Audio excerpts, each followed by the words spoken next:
Professor, muito obrigado por ter trazido essa possibilidade da discussão, porque eu espero que, a partir de agora, consigamos entender o alcance de uma PEC como esta, porque o caminho é longo. Está aqui o Elisiandro do Ceará passando por essas dificuldades, Pedro Queiroz, tem a outra associação lá também, a ASP, né? Não é isso? Nós não somos criminosos, nós não somos bandidos. E à luz da legislação atual, eu já vou encerrar, à luz da legislação atual, o Estado já nos pune, nos demite, exclui, olha para o caso do Espírito Santo. Agora, fechar as associações é porque nós somos covardes. Nós somos covardes. Nós somos covardes. Então, parabéns, muito obrigado por ter trazido essa discussão, porque queimou a minha cara, viu? Como vice-presidente da ASP, eu estou com vergonha. Eu estou com vergonha. Porque fomos provocados por alguém que não é dirigente de entidade de classe e entendeu o alcance dessa PEC. Então, é o meu desabafo e obrigado por ter trazido essa oportunidade. Obrigado.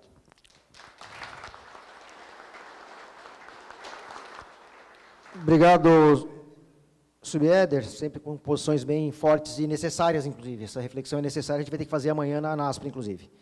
Viu? Cadê o Viu? Levanta a mão, por favor. É o Will. Viu. Ah, agora eu vi que é o Will. Bom, pessoal, eu sou cabo da Polícia Militar do Estado de Sergipe. Atualmente dirijo a Única. É uma entidade nova e foi formada em 2014. Então, bem novo, né? E eu também sou bem novo nessa atuação aqui com a NASPRA e tenho gostado bastante e tenho me disponibilizado a trazer essa juventude, essa força, essa vontade de continuar e fortalecer realmente a NASPRA. Então, isso é de extrema importância.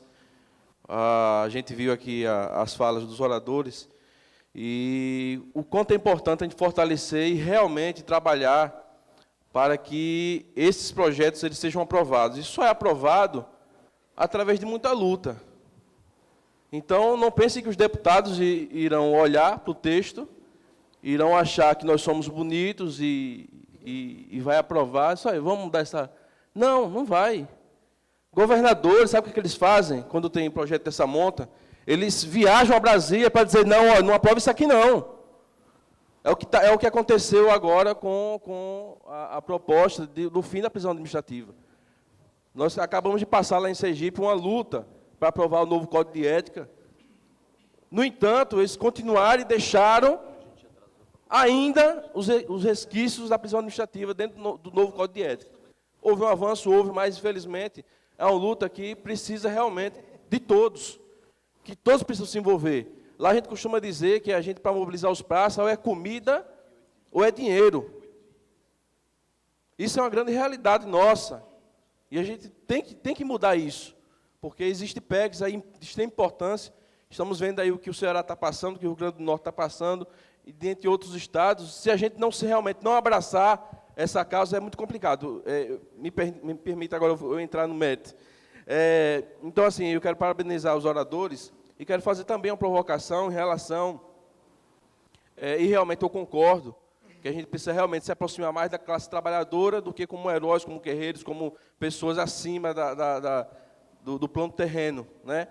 E os senhores não acham difícil, por exemplo, sustentar a nossa condição de militar somente por causa da questão da Previdência? E como bem falou, acho que foi o tenente antes que falou, os policiais federais, os policiais civis também não estão mobilizados, estão conseguindo ficar de fora, e estão conseguindo levantar a tese também de uma aposentadoria especial por causa da condição de policiais. Então, eu acho muito difícil, pelo menos assim, lá em Sergipe, é unânime em relação à desmilitarização. É claro que o tema ele abrange muita coisa, mas nós sustentamos isso. Essa desvinculação do Exército, essa aproximação com a sociedade, e que realmente o nosso serviço é tipicamente um serviço civil. Então, os senhores não acham que realmente essa tese não cai justamente por causa disso?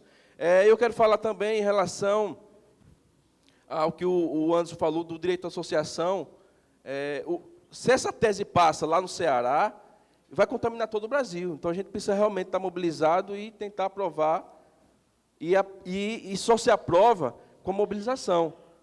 Então, se a gente conseguir carregar o piano, todos, vai ficar muito mais leve do que os mesmos sempre indo a Brasília e os mesmos sempre indo lá, e todo mundo sabe do gasto de passagem que é, o tempo disponível. E se todos nós compartilharmos, vai ficar muito mais leve, pessoal. Então, era isso. Obrigado. Pessoal, vou pedir para tentar ser mais conciso nas perguntas. Nós temos horários para seguir, aí tem que dar uma agilizadinha nas perguntas, por gentileza. Não é querer tolher ninguém, mas é que tem uma série de atividades a ser feita ainda. O Zé Roberto, de Pernambuco. Lá. Vem aqui na frente, pessoal. Outra coisa, vem aqui na frente, por gentileza, porque está filmando lá, fica mais fácil. E aí o nosso amigo Ronaldo também não reclama mais comigo aqui. Bom dia a todos e a todas. Quero parabenizar a mesa pelo nosso lotim, o tenente Anderson, o companheiro da NASPRA. Eu sou o sargento Zé Roberto, sou o presidente da ASPRA de Pernambuco. Vendo as colocações do nosso companheiro aqui, Helder, e nós em Pernambuco estamos sofrendo a mesma situação do Ceará. Eu gostaria de adiantar aqui para os senhores que essa questão da ilegalidade, da questão das associações no Brasil, ela está se alastrando. E não começou em Ceará, não. Eu acho que começou em Pernambuco. Então, o governo do Estado, ele baixou uma portaria administrativa, um inquérito administrativo, dizendo que as associações não têm legitimidade para defender a tropa. Inclusive, em Pernambuco, nós tínhamos uma mesa permanente de negociação. Pernambuco tem, criado pelo governo do Estado, tem uma mesa permanente dos funcionários públicos civis. E nós também ficamos de fora, somos militares. E nós brigamos por isso, e essa mesa foi instalada em 2016, e agora, em 2017, essa mesa foi revogada, devido às nossas reivindicações. Então, as perseguições em Pernambuco, elas estão sendo muito severas e covardas, por sinal. Nós queremos dizer o seguinte, eu sou presidente da ASPRA, e foram 3 associações que fizeram essa mobilização em dezembro do ano passado, no dia 6 e 9, e criamos uma operação padrão, e não a UPGES, que é uma jornada extra que nós temos em Pernambuco. Não sei se ela é estendida aos outros estados também, se os outros estados fazem essa jornada extra. E nós resolvemos, criamos coragem, e deixamos de ter esse serviço extra, que equivalia a 60% do efetivo da Polícia Militar. De lá para cá, o governo do Estado não teve mais sucesso com relação à segurança pública, devido a tomarmos essa decisão. Bem, com isso, veio uma ira do governo do Estado, que excluiu todos os dirigentes das associações. Então, foram 3 associações em Pernambuco, inclusive a minha. Eu fui o último a ser excluído. Fui excluído agora, no dia 11 de outubro, essa exclusão sem motivo nenhum. Inclusive, nós militares, nós lá de Pernambuco, entramos com ação na Justiça, no Tribunal de Justiça, mas sem sucesso. Sem sucesso. Então, não cometemos crime nenhum, mas foi excluído os dirigentes da Associação de Cabo Soldado, o dirigente da Associação dos Oficiais, agora eu da Associação de Praças. Então, é preciso que haja uma mobilização nacional. Nós estamos reunidos agora, neste momento, mas eu acho que 20% não sabe dessa nossa reunião aqui, que é uma reunião de grande porte, muito importante para nós, policiais e militares, se mobilizarem.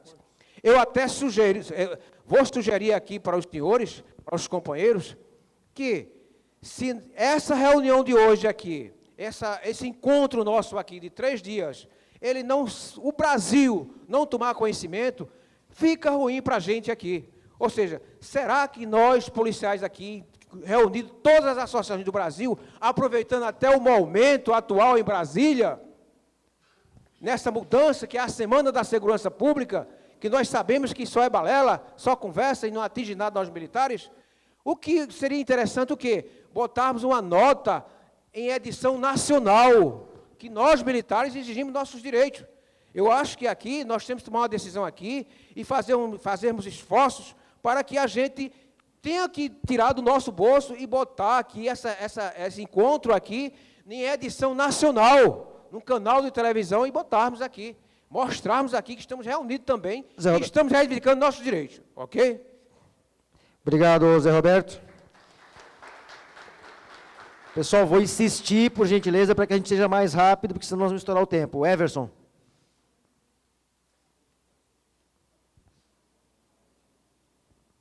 Bom dia a todos, Everson Henning. Bom dia a todos, Everson Henning, cabo da Polícia Militar, coordenador de imprensa da APRASC e atualmente estou tesoureiro da ANASPRA. A pergunta inicialmente surgiu da fala do Amauri, mas eu gostaria de estender também para o Tenente Anderson. E aí, retomando aquela provocação, né, ou aquela pergunta que você começou a responder no final da tua fala, Soares, o que fazer? Hoje, e aí não é um fato só em Santa Catarina, é um fenômeno nacional, os dirigentes de associações de praças sentem-se, às vezes, deslegitimados, ou melhor, não mais se sentem refletidos na base, e o inverso também ocorre. A base acaba não se refletindo mais nas direções, porque enquanto nós, dirigentes, estamos preocupados com direitos, em lutar contra as reformas da Previdência, em lutar por uma carga horária, em lutar por humanização nos quartéis, por direitos humanos dos seres humanos de farda, esse é o nosso principal papel. Muitos da nossa base, ou talvez a maioria da nossa base, está achincalhando os direitos humanos, está querendo rasgar a Convenção de Direitos Humanos, está querendo acabar com os sindicatos, ou entrando no discurso, nessa onda, que quer criminalizar sindicato, movimento social, que quer chamar sindicalista de bandido, ou criminalizar as associações de praças, inclusive. Então, a pergunta que fica e aí para os dois, o que fazer e como o dirigente pode agir nesse momento para, primeiro, fazer o que o Soares sugeriu, ter paciência e resistência, porque haja resistência e paciência para suportar uma pressão dessas, e também, ao mesmo tempo, ele não perca de vez essa base, porque insistir num enfrentamento, como você disse, ou alguém falou aqui que 90% da base já não pensa como as direções estão pensando, ou pensa diferente, isso daqui a pouco vai causar a perda da base e a perda das associações. Para que isso não ocorra, mas tentar elevar também esse nível de tensão, né, esse tensionamento, para que não signifique um abandono, um dobrar a espinha, um dizer, não, vocês estão certos, nós vamos realmente abandonar isso, vamos parar de defender direitos, vamos nos silenciar, talvez isso significa nos acovardar, parar de defender o que nós sempre defendemos, parar de defender a coerência na defesa de direitos humanos dentro e fora dos quartéis, na coerência da defesa dos direitos dentro e fora dos quartéis. Então, essa é a pergunta aí que fica para os dois. Obrigado. Obrigado, Everson. Vou continuar insistindo na questão do tempo, pessoal. Elisiano. Seja bem-vindo, Elisiano. Eu não cumprimentei Vossa Excelência ontem. Seja bem-vindo a Santa Catarina. Obrigado. Bom dia a todos e a todas. Sargento Elisiano, presidente da Associação dos Cabos Soldados do Estado do Ceará. Cumprimentar a mesa, né, pelo excelente debate. Ao Tenente Anderson, da minha gloriosa Polícia Militar do Estado do Ceará. Ao nosso deputado estadual, Soares, que tanto eu li, ainda tenho ainda guardado lá em casa, os seus jornais, que o Pedro Queiroz, quando participava do evento, está ainda na criação da ANASPRA, está lá guardado e serve como referência. E o Lotinha, o nosso presidente nacional, que a gente tem admiração, a Associação dos Soldados, nós somos a ERB e irmanados. Pessoal, é o seguinte, todos já estão sabendo da situação que as associações estão passando. Nós temos aqui a APS, a ASPRAMES, a Associação dos Cabos e Soldados, e também a Associação dos Oficiais do nosso Estado. Tivemos reunidos com o Ministério Público do nosso Estado, com o doutor Plácido, e eu fiz uma pergunta se nós existimos pela falha do Estado. Hoje, no nosso Estado, as associações, nós fazemos o papel do Estado. Eu estava conversando ontem com o Tenente Anderson no aeroporto, nós estamos cheios de problemas domésticos, que era para a própria instituição, ela cuidar da saúde, cuidar da moradia, cuidar do treinamento, preparar o policial para ir para a reserva. Aí não faz isso, a gente está fazendo isso, na maioria das vezes incompreendido, como o colega falou aqui anteriormente, que nós estamos estudando, vendo a possibilidade de algumas mudanças. E eu vim aqui deixar um recado, nós não queremos se tornar grêmios lá no nosso Estado. Nós queremos avançar cada vez mais. Precisamos avançar porque a luta, se a gente não participar da luta, quem vai lutar por nós? O Tenente Anderson falou aqui, da esquerda e da direita, e nós estamos ali no meio. Então, está encerrado o meu tempo, mas estou aqui esses 2 dias aqui para a gente... Nós precisamos criar um canal de comunicação, é urgente, a situação de Pernambuco, a nossa, os nossos colegas aqui do Estado do Ceará também vão explanar para vocês. Então, nós estamos aqui pedindo apoio e precisamos sentar, porque a situação pode começar lá, já começou em Pernambuco, lá no nosso Estado, também o Rio Grande do Norte passou por uma situação parecida, estamos precisando dar as mãos para que isso não se torne um problema nacional. Muito obrigado, estamos às ordens. Obrigado, Elisiano. Só uma informação, me chegou ontem, acho que antes de ontem, quando eu estava em Brasília, já está providenciado em Brasília uma audiência pública, acho que pelo Gonzaga e pelo Sabino, né? Uma audiência pública, se não me engano, é para dia 21 ou 22, que vai tratar dessa questão do Ceará e de Pernambuco e outras também. Então, já tem lá em Brasília um trabalho sendo feito sobre isso e, claro, reforçar isso, né? O Reginário, é isso? Reginaldo? Reginaldo Souza. Repetindo, eu peço, dá uma agilizada, porque nós estamos no horário esticado aqui. Ok, presidente. O momento é tão único que a gente acaba se prolongando todo mundo, né? Parabenizar as falas, e em especial meu querido amigo, tive a honra de participarmos junto da mesma linha de discussão no mestrado, do Tenente Anderson. E eu queria primeiro dizer para o subtenente Éder, apesar de entender a indignação, que, na minha concepção, o que falta, na verdade, é orientação. Nós não sabemos trabalhar Brasília, nós não sabemos fazer esse trabalho. Houve um evento agora da FENEM e alguns praças tiveram reunidos, participando, inclusive, um representante do subtenente Gonzaga, Alexander, e nós não sabemos fazer esse trabalho de base. E nos últimos anos, o que nós temos percebido é que, se nós não fizermos esse trabalho político, nós vamos continuar numa outra guerra, e as baixas são muitas, e Pernambuco está aqui para nos mostrar. E quem quer ser o próximo a tombar? Esse é o problema, porque até nós modificarmos a lei, muitos serão excluídos, porque é o que eles querem para tentar nos abafar. E a resposta do presidente do MP para as associações do Ceará foi exatamente o que o Tenente Anderson veio provocar aqui.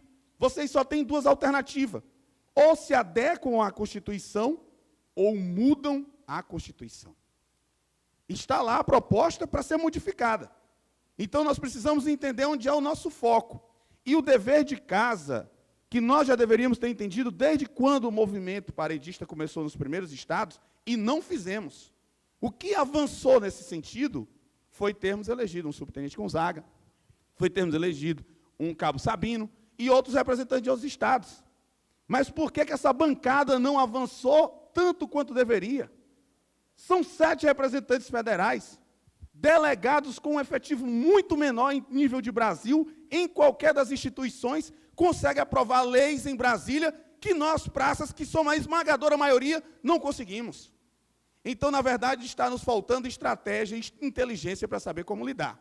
Não é a força bruta que vai resolver o nosso problema, porque nós não conseguimos continuar trabalhando só na força bruta. Nós precisamos ser estrategistas. Para vocês terem uma ideia, eu queria que o Tenente Anderson falasse da experiência. Nós tivemos, essa semana, está acontecendo, uma visita do vice-presidente da Comissão de Direitos Públicos da Assembleia, que é deputado do PSOL. Isso é histórico, visitando quartéis da Polícia Militar do Estado do Ceará. Nós tivemos o presidente da Comissão de Direitos Humanos da OAB nos procurando e perguntando o que é que nós podemos fazer para mudar essa hostilização do policial às comissões de direitos humanos. Eu digo, venha para dentro. venha nos visitar e não apareça em enterro, não.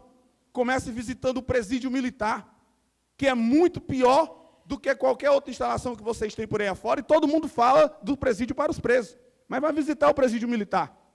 Então, nós precisamos entender que esses camaradas são aliados importantes. Nós precisamos estar debatendo na faculdade. Ontem nós tivemos a preleção de uma pessoa que veio do meio acadêmico, que defende a nossa causa. Hoje nós temos um outro que é militar e está no meio acadêmico, mostrando para a academia que nós temos direito. Só para concluir, eu falei ontem no jantar, se fala de minoria no Brasil para defender direito de negro, de gay, enfim. A polícia militar, o corpo de bombeiros, em nível de movimento social, precisa se entender como minoria. Minoria não está relacionada à quantidade, mas a cerceamento de direito. E nós precisamos nos incluir dentro dessa discussão para nos entendermos como uma categoria que está dentro desse conceito. Nós somos minoria, porque nós nem temos direito, por isso que eu entendo a necessidade de nós termos uma previdência diferenciada. Nós estamos dentro desse contexto, nós nem conseguimos ter o direito que o trabalhador tem, então eu não posso me colocar na mesma pauta de discussão do trabalhador comum. Obrigado. Obrigado, Reginaldo. Luiz Antônio. E aí, para encerrar depois, o Pequeiroz tinha feito a inscrição. Só uma questão importante, acho que é importante para... Nós conseguimos fazer esse ano, o Éder está aqui, a primeira reunião, a primeira audiência pública provocada pela ANASPRA na Comissão de Direitos Humanos lá na Câmara Federal. Comissão que sempre foi dominada pelo PT, e a gente conseguiu estar fazendo esse debate junto com os deputados do PT, do PSOL e de outros, para que entenda a categoria como minoria. Bom dia a todos. Bom dia à mesa, Lotim, Soares e Tenente Anderson. Como o Tenente Anderson já começou com uma provocação, quero trazer mais uma provocação, porque o ENERP certamente, se não estiver sendo assistido ao vivo, poderá ser assistido depois pelos parlamentares. Trazer a seguinte pergunta, já respondida ali pelo colega que me antecedeu, que são 7 parlamentares hoje no Congresso Nacional, que era uma das perguntas. A outra pergunta, eu vi 3 PECs, né, do Cabo Sabino, 3 PEC do subtenente Gonzaga. Como são 7 parlamentares, quais as outras PECs que tem dos outros parlamentares que nos representam, né? Então, é exatamente uma provocação para os praças do Brasil e analisar em quem nós precisamos que nos represente no Congresso Nacional e nas Assembleias Legislativas dos nossos estados. Muito obrigado. Está aqui. Pequeiroz, e aí eu cometi uma gafe aqui, o último é o Dalchen. E, gente, rapidinho, porque o horário está estourado. Antes que eu apanhe aqui.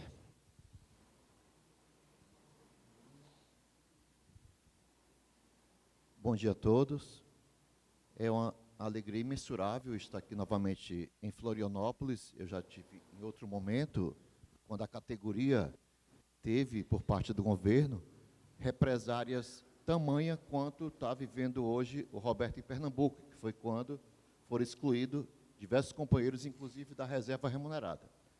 Mas como nós teremos ainda mais 2 dias para chorarmos nossas mágoas, eu queria aproveitar então apenas e focar na fala dos 2 expositores. Tenho que admitir que bebi hoje da sabedoria histórica das polícias militares, que o Soares pôde aqui expor. Queria estar chamando Vossa Excelência de senador, mas o povo catarinense ainda não lhe deu essa honra, mas certamente dará. Senador Amaury Soares. Assim como também o colega Aragão, lá em Tocantins, que também teve esse privilégio de tentar ser senador da República, mas o povo de Tocantins ainda não também deu essa honra. Mas esses 10 anos de ANASPRA, porque assim nós tivemos, né, lá em Mato Grosso do Sul, há 10 anos atrás, fundando a ANASPRA, exatamente para tentar diminuir as punições das chibatas, né, que são dados ainda hoje com outros tipos de nomenclatura, mas a praça ainda, apesar do nobre Tenente Anderson ser oficial, e nós temos essa relação próxima, mas infelizmente ainda há essas duas situações, tanto na sociedade como nas instituições, né? A questão do alto clero e do baixo clero. É natural que, às vezes, dentro do alto clero ou do baixo clero, existem pessoas que conseguem transitar facilmente de um lado para o outro por uma questão de berço e não de instituição. Porque eu costumo dizer que eu não defendo a instituição, com todo respeito àqueles mais fervorosos que gostam de defender a instituição, eu gosto de defender as pessoas humanas que fazem as instituições, porque as instituições são abstratas, irão viver para a eternidade, e os seres humanos não. Nós temos dia para nascer, para viver e para morrer. Então, é bom que a gente cuide e zele das pessoas humanas que fazem as instituições, porque quando as pessoas humanas são fortalecidas, são valorizadas, são motivadas, são bem tratadas, as instituições certamente serão fortes, tá? Então, eu queria só perguntar aqui para o tenente Anderson, e agradecer o Soares por sua excelente palestra, como oficial, ainda com 20 anos à frente na ativa, sabendo que no Ceará, os próprios oficiais também estão tendo suas associações, ou associação dissolvida.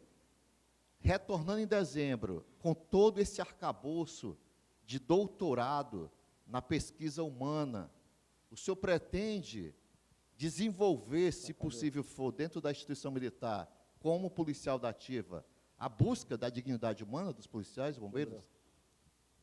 Obrigado, Pequeiroz. Eu cometi outra falha. Tem o Antônio Carlos, que eu não chamei, que era o segundo da lista, inclusive. Depois o Dauschen. Ah, tinha que ser do Sergipe, né? Desculpa. Rapaz, já estava me sentindo excluso já, viu, bicho? Eu fui segundo e não fui chamado. O que aconteceu? Normal. Bom dia a todos. Eu sou Antônio Carlos, presidente da Aspra Sergipe, e tenho alguns questionamentos breves. Costumo falar muito, mas serei breve.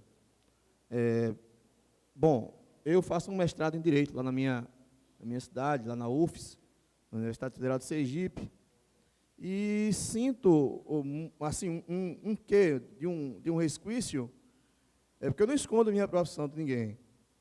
Eu sou policial militar há 25 anos, sou primeiro sargento lá na minha instituição, formado na área de comunicação social, formei em jornalismo, formei em letras, depois formei em direito. E aí, continuo estudando. E a minha pergunta ela é bem objetiva. Como ocupar um espaço qualificado de debate na área de segurança pública se a própria academia nos olha de forma estranha? Se é para o debate qualificado na academia, nas universidades brasileiras, e quando você fala que é policial militar, já lhe olha de forma tacanha. Parabenizar ao discurso do tenente Anderson e do amigo Soares, mas tem uma outra reflexão a ser feita, dita pelo nosso amigo Soares. A Constituição de 88 permitiu pensar exatamente isso, mas não permitiu expressar. Ela permitiu que a gente pense. Eu ministro aula no centro de formação para os meus alunos, permitiu pensar o sistema, mas expresse o sistema. Diga o que você acha, diga o que você pense. Aí você vê a chibata implícita, imaterial. Não é a chibata material, não. Porque a chibata material, você pega a chibatada no meio das costas, dói.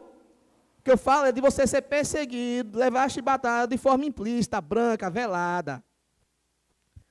Se a gente fizer uma defesa aqui, como polarizar o discurso, o que aconteceu? Tem um lado que é a favor, tem um lado que é contra. Se você falar dentro do quartel que é contra Bolsonaro, você é capaz de ser rechaçado. Compreende? Ou seja, você pode até pensar, mas não tem a coragem de dizer não. E quem dizer e quem falar vai ser tido como louco, reacionário, maluco. Eu vou terminar, Lutinho. Então, efetivamente, são esses questionamentos. E manter duas perguntas que eu me senti contemplado. A primeira foi a do Everson, quando ele perguntou o que fazer. E, no mesmo caminho do meu amigo Pequeiroz, senhor Coronel Anderson, futuro coronel da Polícia Militar do Ceará, o senhor está preparado para trazer uma isonomia, uma igualdade, não formal e sim material, dentro do seio da tropa, com um sistema que está posto totalmente contra aquilo que nós vemos fazendo durante esse tempo todo? Realmente nós temos oficiais que queiram essa transformação no seio das polícias militares brasileiras? São esses os meus questionamentos. Muito obrigado. Obrigado. Dalchen. Ô, Dalchen. Vou ser bem pragmático. A minha pergunta, e realmente são duas perguntas, primeiramente ao Mauri, se vale a pena para os praças negociar sua cidadania em troca da Previdência. Eu queria que ele falasse um pouco sobre a retórica um pouco contraditória do oficialato hoje, justamente em reconhecer que nós não tínhamos direito. Então, uma fala que a gente sempre dizia, a gente não tem carga horária, a gente pode ser preso, essa fala contraditoriamente hoje é utilizada para justificar a nossa retirada da Previdência. Então, eu queria que, se possível, o senhor falasse um pouco sobre isso. E para Anderson, que é meu conterrâneo também, apesar de morar no Rio Grande do Norte, mas eu sou cearense, queria perguntá-lo, inclusive já perguntei a outros oficiais com uma visão mais progressista, se recém-saído da academia, chegando no ambiente de trabalho, se ele se sentiu constrangido em algum momento de comandar um policial com 30 anos de know-how, de experiência, né, de comandar alguém com uma experiência empírica e de trabalho maior que ele. Se realmente ele se sentiu constrangido ou se a academia o preparou para isso. Obrigado, Dalchen. Podemos começar por aqui? Tenente Anderson, por gentileza, sejamos o mais sucinto possível, a Maurício Soares. Pode começar, Tenente, por favor.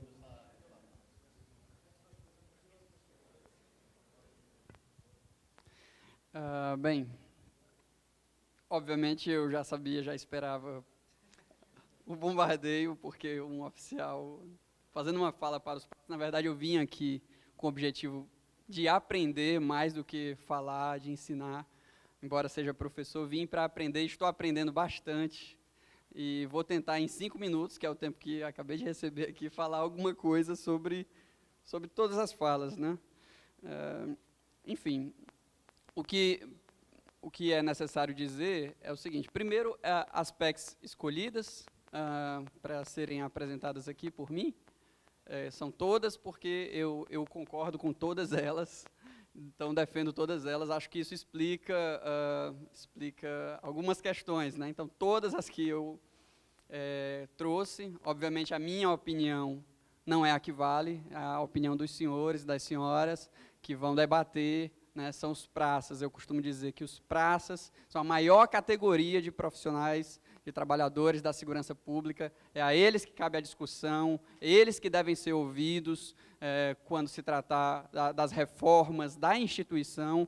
Agora, o que eu tenho falado é do modelo de segurança pública, e aí não tem dúvidas que é um modelo falido. Esse modelo de guerra, esse modelo orientado para o combate, é um modelo falido que não tem apresentado resultados. Então, embora tenha sido colocada as questões sobre o que eu faria, né, eu acho que a questão eu vou inverter a pergunta. O que vocês farão, né? São os praças que devem tomar a instituição, são a maioria na instituição. A gente tem que parar justamente de esperar que as mudanças, as transformações venham de cima. Vem de baixo, vem da base. É a base que deve propor, e não esperar que venha um oficial bonzinho, que venha um político bonzinho. Não é nada disso. O poder político, ele está na base, que são os praças. Então, não perguntem para mim, perguntem para vocês mesmos e para as categorias. São vocês que vão fazer com que os direitos humanos dos policiais sejam respeitados. Para isso, é necessário que nós acabemos com esse discurso de que direitos humanos, esses discursos que condenam os direitos humanos, que eu não tenho coragem sequer de repetir, de tão ridículos que são, que direitos humanos é para proteger alguma coisa. Direitos humanos são para todos. Policiais são humanos, são trabalhadores e devem se unir a todos os defensores dos direitos humanos. É essa a minha mensagem.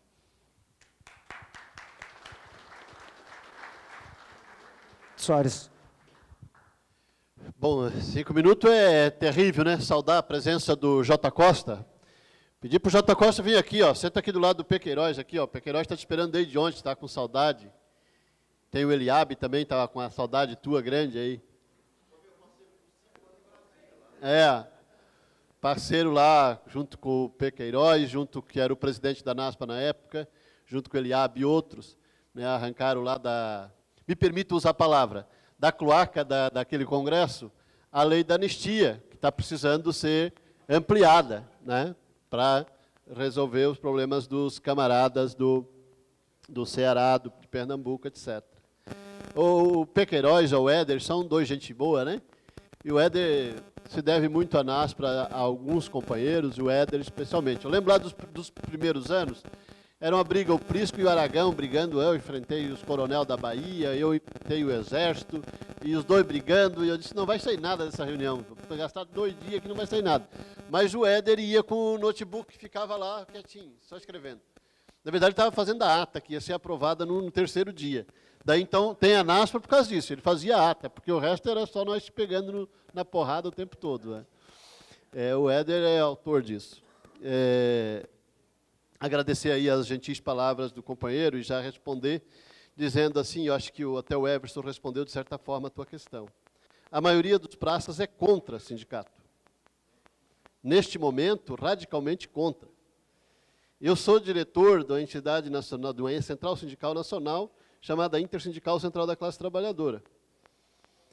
E, inclusive, em detrimento da praça, que está muito bem servida de diretores.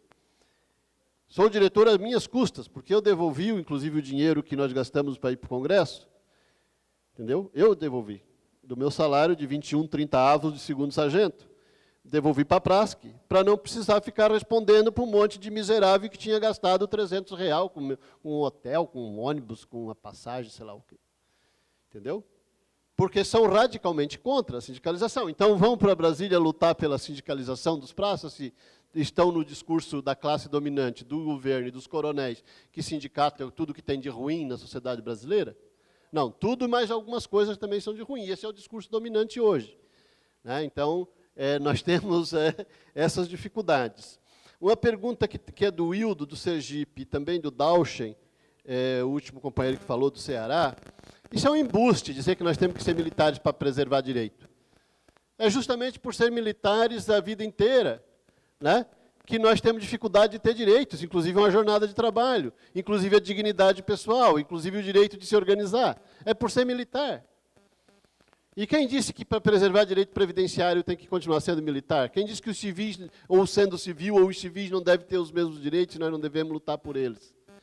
Até porque os militares estão perdendo os direitos. As Forças Armadas já ampliaram o tempo de trabalho para 35 anos, as Forças Armadas.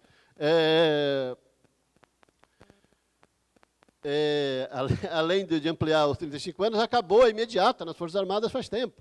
Então, esse discurso de ser militar para preservar direito é um discurso irrealista.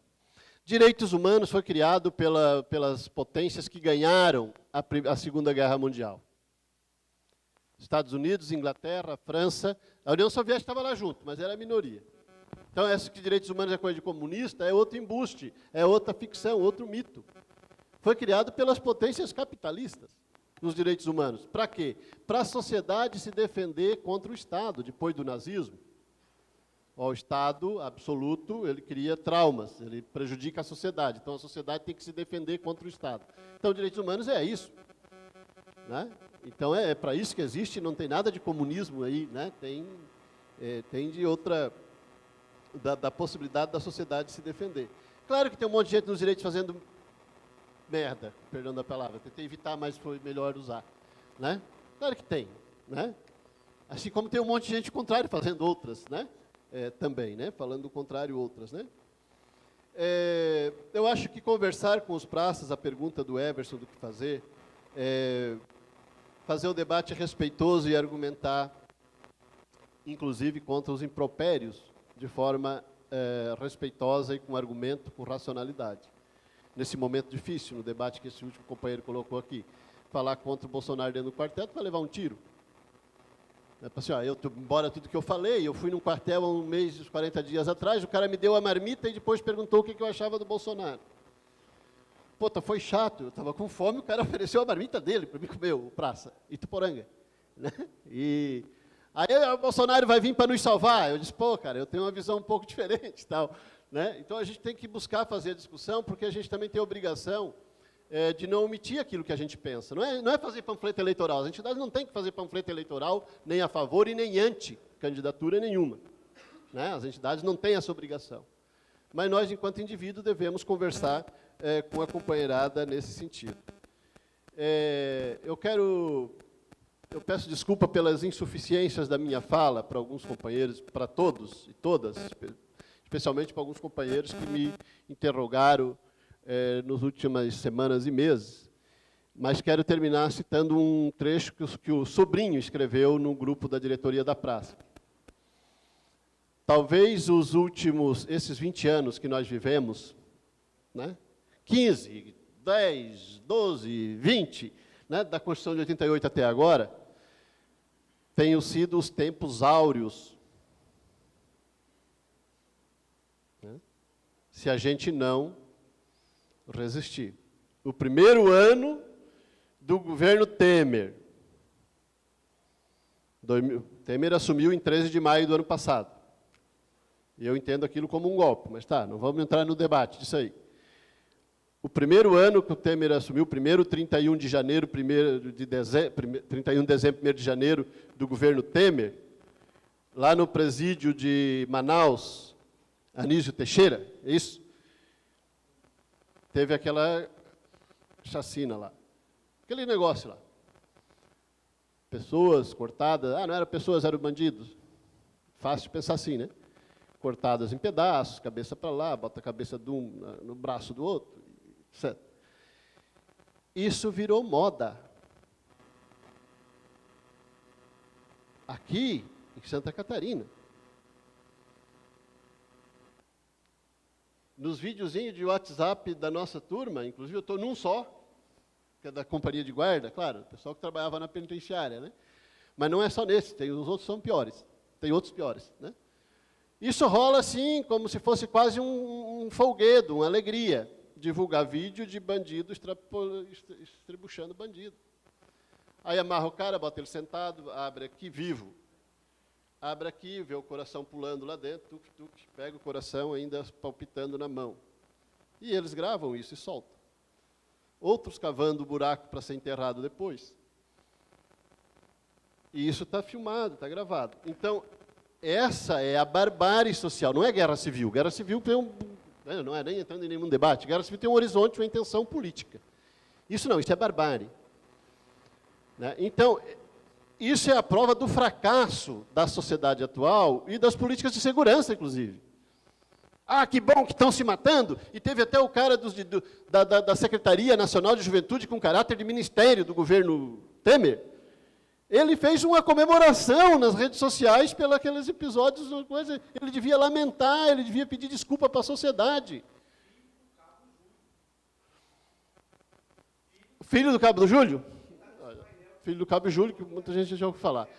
Entendeu? Então, assim, a gente precisa, enquanto horizonte social, perceber que isso não é a sociedade que a gente quer. E que a segurança pública tem falhado para chegar nisso. A gente, ao invés de apostar na potencialização disso, como fez o filho do Cabo Júlio, que era quase ministro do governo Temer, né? Claro, ele foi demitido por causa disso, né? Mas o cara está lá ocupando um cargo desse e comemora. O cara, e a maioria das pessoas que foram fuziladas, que estão sendo trucidadas, são jovens. Né? Eu não estou defendendo, evidente que eu não estou defendendo bandido, eu sou polícia, pô. Trabalhei a maioria do tempo em penitenciária. Mas é um fracasso da segurança pública quando isso passa a ser uma coisa corriqueira em tudo que é lugar. Então, a nossa resistência pelos nossos direitos passa também pela nossa concepção do debate de um tipo de sociedade que a gente quer, para nós, no nosso bairro, para os nossos vizinhos. A filha de um subtenente da Polícia Militar de Santa Catarina há 60, 90 dias atrás, no nosso bairro, Fortuna sabe, foi assassinada, estuprada e assassinada com requinte de crueldade, viciou em droga, ficou devendo para traficante. Aliás, foram 2 prostitutas, um homossexual, da mesma forma. Estuprada por um grupo de homens, porque um monte de camisinha em volta, ou seja, não foi uma coisa de maluco, porque usaram camisinha. Foi uma coisa planejada, minimamente. Diversos homens estupraram e depois mataram. Filha de um subtenente da Polícia Militar de Santa Catarina. Não estou falando de, essa gente aí, né, que pá, não, é a nossa gente também. Então, a gente precisa lutar por uma sociedade diferente desse horizonte que está desenhado.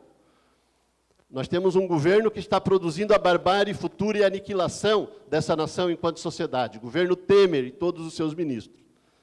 Nós precisamos resistir a essa onda e a esse caminho, a esse horizonte. E expor para os nossos camaradas, nossos companheiros, de forma tranquila, que a gente precisa trabalhar uma sociabilidade diferente. E para uma segurança pública que seja segurança pública, de fato. Olha só o nome, segurança pública. A defesa das pessoas, de todas as pessoas. Então, esse é o debate que a gente precisa continuar insistindo nele. Perdão por ter passado do tempo, agradeço aí a oportunidade e um grande abraço. Parabéns pela luta que a NASPRA, a PRASC, todos e todas vocês têm feito. E eu me deixo lá nas atividades sindicais, enquanto não me impedirem de fazer. É isso. Gente, obrigado. Encerrar rapidinho, agradecer ao Soares pelas palavras, por trazer essa reflexão. Agradecer o Anderson, Tenente Anderson, prazer estar recebendo o senhor aqui em Santa Catarina. Saudar a presença do J. Costa, que eu não tinha visto, vi agora ali, o Soares tinha colocado, estava conversando aqui, saudar a presença do J. Costa. Só para concluir, depois do J. Costa e o Éder têm que conversar aquela história de tirar o peixe, como é que é, tirar a escama... Isso, aí, porque cada vez que eu vou em Brasília, e eu tenho ido muito, o J. Costa é citado pelo Éder e pelo Gonzaga com a história do peixe, da escama do peixe com a enxada. Então, depois explicar essa situação.